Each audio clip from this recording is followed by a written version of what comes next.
Well, it seems like a simple cake, but this caused a lot of controversy in McDonough. A woman claims the Walmart bakery initially refused to make this cake for her father's retirement from the police department. Well, Jordan Harkin says she asked for the cake that had just a thin blue line on it to symbolize support for law enforcement. But she says that 3 people refused her request and said it might be considered racist. I went in and showed the first lady that I talked to the blue line flag. And she said, you know, I'm not really sure if we're going to be able to make that. Let me talk with someone. So she grabbed a coworker and she came and looked at it and she said, yeah, I'm not really sure because it could be perceived as racist. I finally spoke with the cake decorator and she said, she looked at it and she said, well, I don't feel comfortable making this. And so I said, okay, well, what if we just make just the blue line, like a black cake with just a blue stripe across it? And she still said that she didn't feel comfortable making it, and so but she would talk with her manager to see if they were allowed. Harkins was stunned when the store manager backed up the bakery, refusing her order. I was shocked, really, because I didn't know what to say, didn't know what to do, because I didn't expect that at all. I just expected to walk in, show him the cake, and, you know, it'd be done. Harkins says a Walmart manager met with her Friday night, agreeing to make the cake after one of her friends posted about the dust-up on social media. Once he said that they would make it, he asked me if I wanted writing on it, and they said that they would put Blue Lives Matter on it.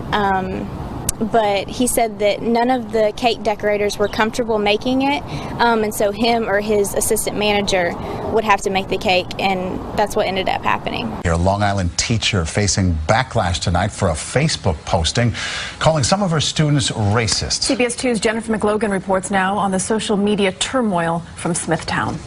The halls of Smithtown West reverberated with debate and heated conversations, students reacting to the controversial social media posting of a world language teacher as the screenshot of Veronica Welch's post on her Facebook page circulated. This week is Spirit Week at Smithtown High School West. It's easy to spot which students are racist by the Trump gear they're sporting for USA Day. Students dressed in school colors had vehement reactions. She made a mistake of putting the school's name in it, but she has her right to her opinion. It's her personal account, too. It's not like she went into the school and wrote it or anything. She has the right to do it. It's not a good idea, because then, she influences her students with the same ideas. The school superintendent called the posting an extremely unfortunate incident and highly inappropriate.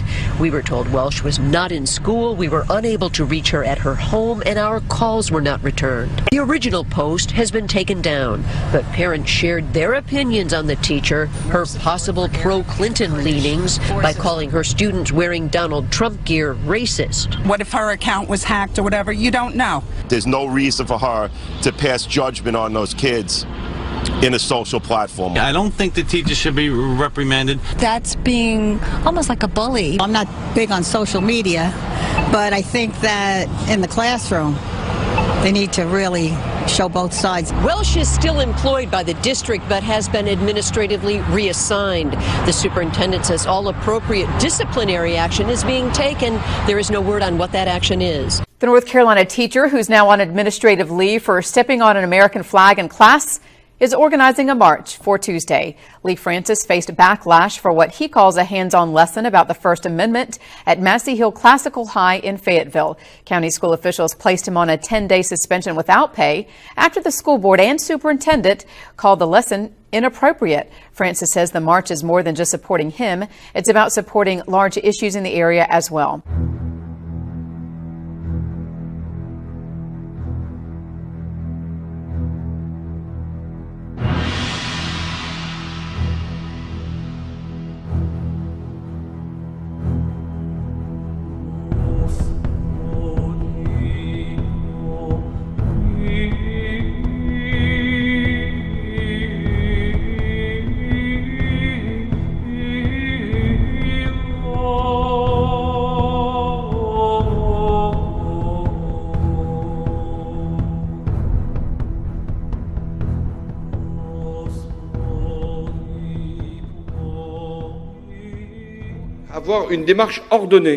We must have an organized approach.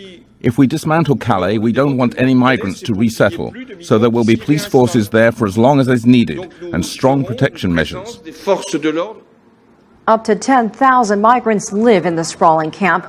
Most of them are trying to cross the channel to the United Kingdom.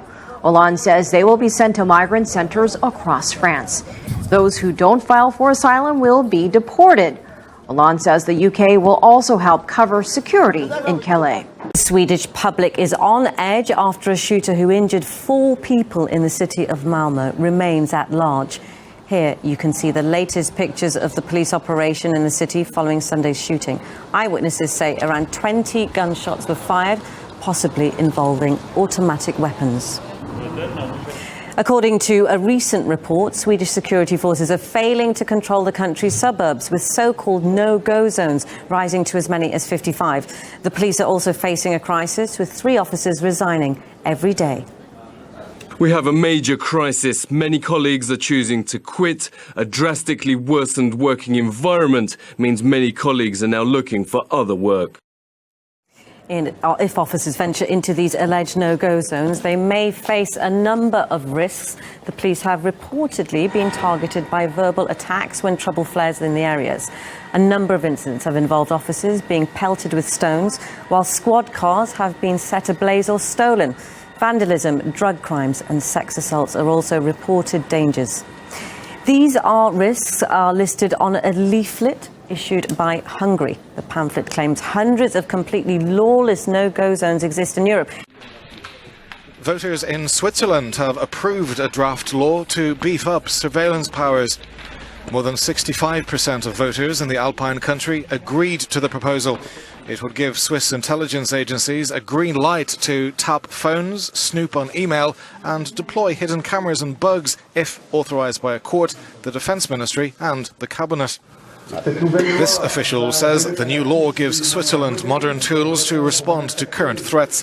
For example, dealing with the fight against terrorism, against espionage, attacks on sensitive infrastructure, or to fight against trafficking with chemical or biological weapons. According to Fusion, adopting refugees could be a very real possibility for Americans under a new pilot program that's currently being developed by the State Department. The program is inspired by and will resemble Canada's refugee resettlement system, in which small groups of people sponsor refugees. With this model, each group raises money to resettle a family, supporting them financially for a year and aiding them in adjustment. The U.S. pilot program is currently expected to launch in the next year as a partnership between the State Department and Refugee Council USA. The Italian government predicts that one of the country's biggest banks will narrowly avoid collapse at the end of the year. The country's Prime Minister Matteo Renzi says Monte dei Paschi di Siena, the world's oldest surviving bank, will have to increase capital to fill in the gaps in its accounts. And it's one of the biggest worries for the European economy. Our Soraya Lenny has more from Rome. This is the Trevi Fountain, the world-famous Italian monument where people throw in coins and make wishes. And much like at the fountain, Italian investors threw their money into banks. And many, like Carla and Mirena, now wish they hadn't. They've lost their life savings. This money was for my children who were studying at university. I had recently lost my job, and these savings were my safety net. I was counting on it for emergencies, but overnight, I found myself empty-handed. They are among more than 6,000 people affected. These managers use their power just for their own gain, and there's nothing we could do to protect ourselves. This is an example of what Italy is like. For me, for my children, if I could, I would leave the country tomorrow. They are with Bank Etruria, one of the first 4 banks to collapse. The Italian government hopes to pay back 80% of the customers' lost money, but this is subject to tax, so realistically it'll be around 50%. But there's also additional criteria. No customer can earn more than $40,000 a year, nor hold more than $112,000 worth of assets or property. So realistically, most customers will be eligible for nothing. In all, 16 banks have been taken over by the central bank. That's because Italian banks hold more than $400 billion of non-performing loans. And 3 of the biggest, including Monte dei Paschi di Siena, are also on the verge of collapse. New data from France revealed that more than 50,000 people became jobless in August, the biggest increase in nearly 3 years. The actual numbers are even worse because in 2015 the socialist government switched to a new accounting method which treated part-time workers the same as those with full employment. Add in these underemployed and the jobless group increased by 76,000 people last month. The government blamed terrorism for reducing tourism, but that doesn't explain France's long-term stagnation. I don't think the government has done enough to create employment. It's especially bad for us young people. We aren't asking for a miracle, just steady work. Everyone is pessimistic that Hollande will generate jobs, but the Conservatives aren't offering any different solutions either. Neither party wants to use strong measures, and the people suffer. Austerity has produced major gains for shareholders, but not for people in search of a job.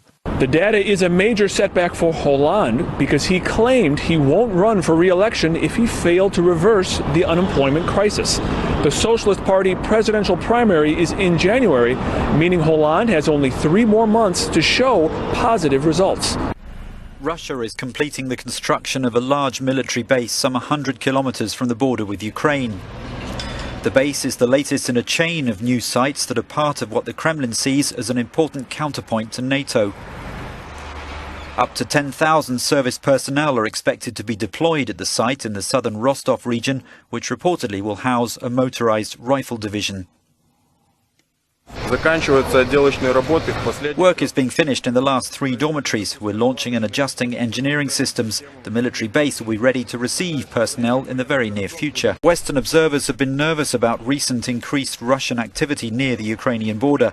Large numbers of troops and tanks have reportedly moved into several bases. Some see the developments as evidence that Russia's long-term plan is to keep Ukraine in check, but with the ability to respond quickly if necessary. South Korea and the United States conducted a joint naval drill in the EC on Monday. The exercise was aimed at sending a strong message against future provocations by North Korea and its growing nuclear and missile threats. In a joint statement, the commander of the Republic of Korea Fleet, Vice Admiral Lee Ki-shik, and the commander of American Naval Forces in Korea, Brad Cooper, said the two allies are always ready to deter aggression and defeat the enemy to maintain stability on the Korean peninsula. The U.S. deployed a Burt-class destroyer as well as P-3 surveillance aircraft, while South Korea's Navy deployed an Aegis destroyer, submarines, and anti-submarine helicopters. Dead fish are washing up on beaches from Pinellas County down to the southern tip of Sarasota County. Experts say red tide is to blame, and they're urging swimmers to be careful. Poor Lisa Moran. Do you expect to see this? No, I have never seen this before. She flew in from Colorado at 3 o'clock this morning to kick back on Minnesota Beach. But her visit was cut short when she saw this. Hundreds of dead fish washing ashore and floating in the water. I don't know what happened. I had to ask my friend, and she said it was called red tide. Never heard of that before. That's right. Florida Fish and Wildlife say a large red tide bloom in the Gulf is killing these fish. They started receiving fish kill reports on September 19th, and it's only gotten worse. It's been horrific, really. Red tide is an algae bloom that forms in late summer, early fall. It kills fish and causes respiratory problems for humans. It seems to be a continuous problem. Cindy Ducklow sees this almost every year. I used to live about a block away from the beach, and we had to move to Northport, further away from the beach, because my lungs could not handle it. Something stinks again. Stinks in Centerport. Up to 4,000 dead fish have washed up here at Fleets Cove and Knollwood beaches since Wednesday. Huntington Town hopes to flush the fish back into the Sound. Last month, 10,000 bunker were found dead near the Centerport Mill Pond Bridge. Long Island sees fish kills when huge schools of fish are pushed into a shore area that doesn't have enough oxygen. A lot of times it happens because the bigger bluefish come chasing them, and they chase the little guys right up to shore.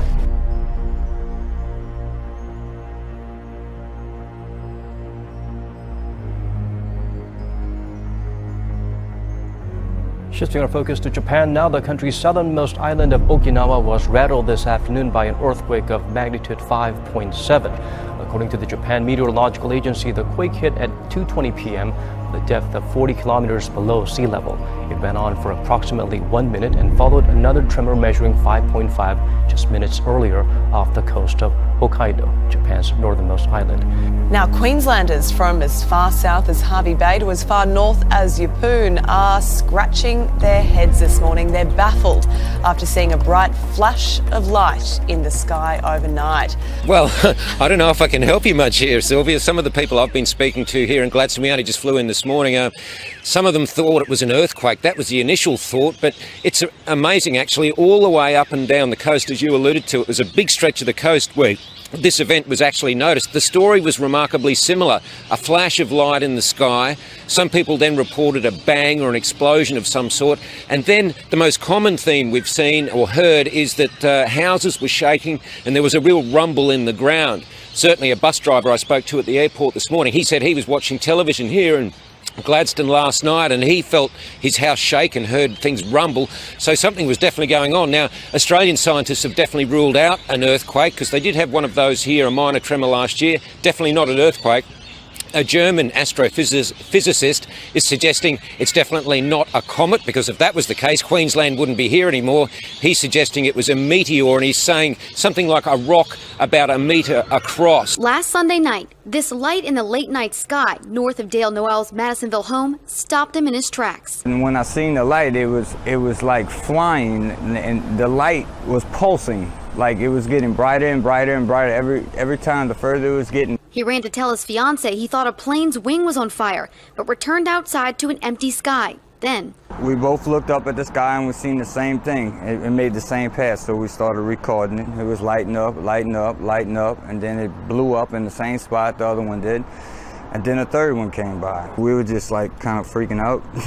Like, what is this? What is this? Dale took the debate to his Facebook page, where some friends suggested drones, others suggested flares. They also checked with the American Meteor Society, who says that it wasn't technically a meteor or fireball, but it could have been space debris. We checked with NASA. They said it wasn't that either. Dr. Bill Cook, who monitors meteor activity for NASA, says there were no other sightings reported in the state that night with them or with the military's Space Command, which monitors space debris. Also throwing him off is the object's paths. And without more data, Cook says he's stumped, but it isn't the first time. In this case right now, to quote a science fiction story, we have insufficient data for a meaningful answer. Leaving Noel and many others still wondering.